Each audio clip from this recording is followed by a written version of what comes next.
A Christmas Carol. Stave 5. Yes, and the bedpost was his own.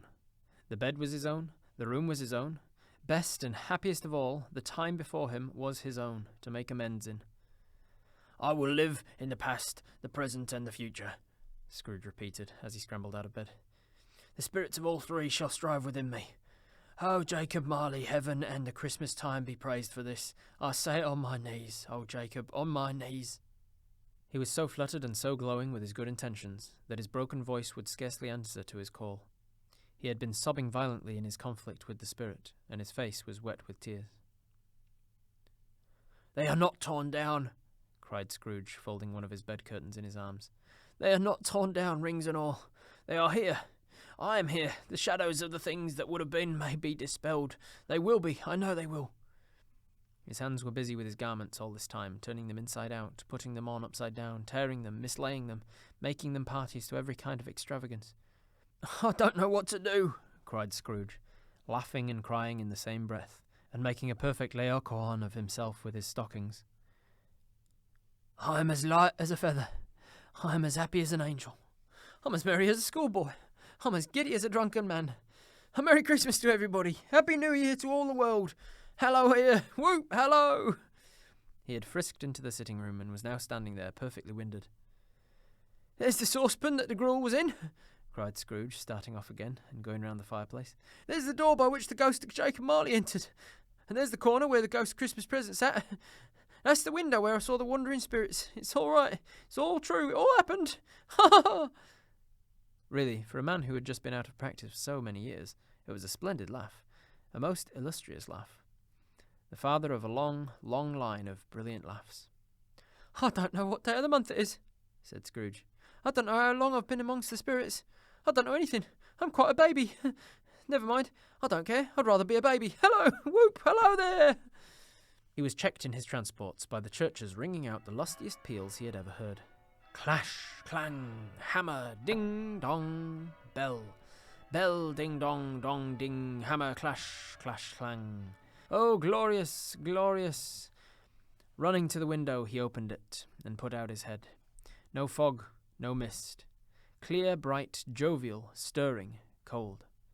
Cold piping for the blood to dance to. Golden sunlight, heavenly sky. Sweet, fresh air, merry bells. Oh, glorious, glorious! "What's today?"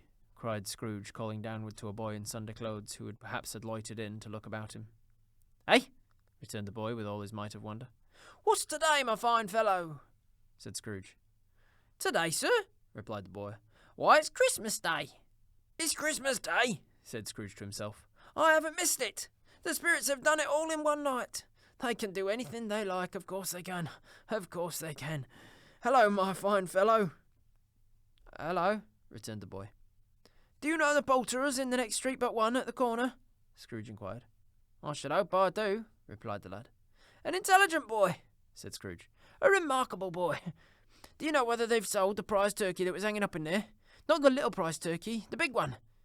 "What, the one as big as me?" returned the boy. "What a delightful boy," said Scrooge. "It's a pleasure to talk to him. Yes, my buck."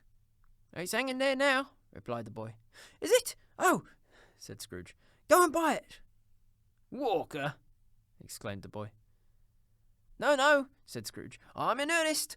Go and buy it, and tell them to bring it here, that I may give them the direction where to take it. Come back with the man, and I'll give you a shilling. Come back with him in less than 5 minutes, and I'll give you half a crown." The boy was off like a shot. He must have a steady hand at a trigger who could have got a shot off half so fast. "I'll send it to Bob Cratchit's," whispered Scrooge, rubbing his hands and splitting with a laugh. "He shan't know who sends it. It's twice the size of Tiny Tim. Joan Miller never made such a joke as sending it to Bob's will be." The hand in which he wrote the address was not a steady one, but write it he did, somehow, and went downstairs to open the street door ready for the coming of the poulterer's man. As he stood there waiting his arrival, the knocker caught his eye. "Oh, I shall love it, as long as I live," cried Scrooge, patting it with his hand. "I scarcely ever looked at it before. What an honest expression it has in its face. It's a wonderful knocker. Oh, here's the turkey. Hello! Whoop! How are you? Merry Christmas!" It was a turkey. He never could have stood upon his legs, that bird. It would have snapped him off short in half a minute, like sticks of sealing wax. Why, it's impossible to carry that to Camden Town, said Scrooge. You must have a cab. The chuckle with which he said this, and the chuckle with which he paid for the turkey, and the chuckle with which he paid for the cab, and the chuckle with which he recompensed the boy, were only to be exceeded by the chuckle with which he sat down breathless in his chair again and chuckled till he cried. Shaving was not an easy task, for his hand continued to shake very much, and shaving requires attention, even when you don't dance while you're at it. But if he had cut off the end of his nose, he would have put a piece of sticking plaster over it and been quite satisfied. He dressed himself all in his best, and at last got out into the streets. The people were by this time pouring forth, as he had seen them with the ghost of Christmas present, and walking with his hands behind him, Scrooge regarded every one with a delighted smile. He looked so irresistibly pleasant, in a word, that 3 or 4 good-humoured fellows said, "Good morning, sir, and Merry Christmas to you." And Scrooge said often afterwards that of all the blithe sounds that he had ever heard, those were the blithest in his ears. He had not gone far, when coming on towards him, he beheld the portly gentleman who had walked into his counting-house the day before, and said, "Scrooge and Marley's, I believe?" It sent a pang across his heart to think how this old gentleman would look upon him when they met, but he knew what path lay straight before him, and he took it. "My dear sir," said Scrooge, quickening his pace and taking the old gentleman by both his hands, "how do you do? I hope you succeeded yesterday. It was very kind of you. A Merry Christmas to you, sir." "Mr. Scrooge?" "Yes," said Scrooge, "that is my name, and I fear it may not be pleasant to you. Allow me to ask your pardon, and will you have the goodness—" Here Scrooge whispered in his ear. "Lord bless me!" cried the gentleman, as if his breath were taken away. "My dear Scrooge, are you serious?" "If you please," said Scrooge. "Not a farthing less. A great many back payments are included in it, I assure you. Will you do me that favour?" "My dear sir," said the other, shaking hands with him, "I don't know what to say to such a munificent—" "Don't say anything, please," retorted Scrooge. "Come and see me. Will you come and see me?" "I will," cried the old gentleman, and it was clear he meant to do it. "Thank ye," said Scrooge. "I am much obliged to you, and thank you 50 times. Bless you." He went to church, and walked about the streets, and watched the people hurrying to and fro, and patted children on the head, and questioned beggars, and looked down into the kitchens of houses, and up to the windows, and found that everything could yield him pleasure. He had never dreamed that any walk, that anything, could give him so much happiness. In the afternoon he turned his steps towards his nephew's house. He passed the door a dozen times before he had the courage to go up and knock, but he made a dash, and he did it. "Is your master at home, my dear?" said Scrooge to the girl. "Nice girl, very." Yes, sir." "Where is he, my love?" said Scrooge. "He's in the dining room, sir, along with the mistress. I'll show you upstairs, if you please." "Oh, thank ye. He knows me," said Scrooge, with his hand already on the dining room lock. "I'll go in here, my dear." He turned it gently, and sidled his face in round the door. They were looking at the table, which was spread out in great array, for these young housekeepers are always nervous on such points, and like to see that everything is right. "Fred!" said Scrooge. Dear heart alive, how his niece by marriage started. Scrooge had forgotten for the moment about her sitting in the corner with the footstool, or he wouldn't have done it on any account. "Why, bless my soul!" cried Fred. "Who's that?" "It's I, your Uncle Scrooge. I've come to dinner. Will you let me in, Fred?" Let him in? It's a mercy he didn't shake his arm off. He was at home in 5 minutes. Nothing could be heartier. His niece looked just the same. So did Topper when he came. So did the plump sister when she came. So did everyone when they came. Wonderful party, wonderful games, wonderful unanimity, wonderful happiness. But he was early at the office the next morning. Oh, he was early there. If he could only be the first there, and catch Bob Cratchit coming late. That was the thing he'd set his heart upon. And he did it. Yes, he did. The clock struck 9. No Bob. 1:15. No Bob. He was a full 18 minutes and a half behind his time. Scrooge sat with his door wide open that he might see him come into the tank. His hat was off before he opened the door, his comforter too.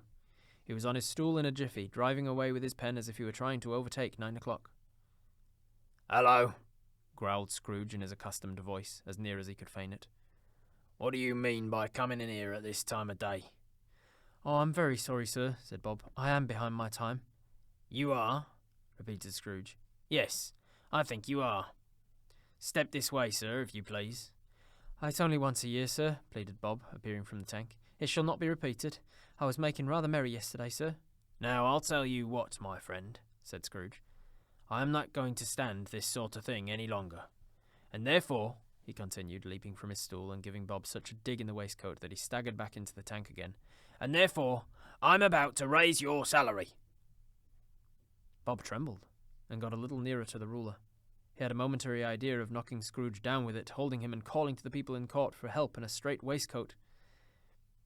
"A Merry Christmas, Bob," said Scrooge, with an earnestness that could not be mistaken, as he clapped him on the back. "A merrier Christmas, Bob, my good fellow, than I have given you for many a year. I'll raise your salary and endeavour to assist your struggling family, and we will discuss your affairs this very afternoon over a Christmas bowl of smoking bishop, Bob. Make up the fires and buy another coal scuttle before you dot another I, Bob Cratchit." Scrooge was better than his word. He did it all, and infinitely more. And to Tiny Tim, who did not die, he was a second father. He became as good a friend, a good a master, and as good a man as the good old city knew, or any other good old city, town, or borough in the good old world. Some people laughed to see the alteration in him, but he let them laugh, and little heeded them, for he was wise enough to know that nothing ever happened on this globe for good, at which some people did not have their fill of laughter in the outset, and knowing that such as these would be blind anyway, he thought it quite as well they should wrinkle up their eyes in grins as have the malady of less attractive forms. His own heart laughed, and that was quite enough for him. He had no further intercourse with spirits, but lived upon the total abstinence principle, ever afterwards, and it was always said of him that he knew how to keep Christmas well, if any man alive possessed the knowledge. May that be truly said of us, and all of us.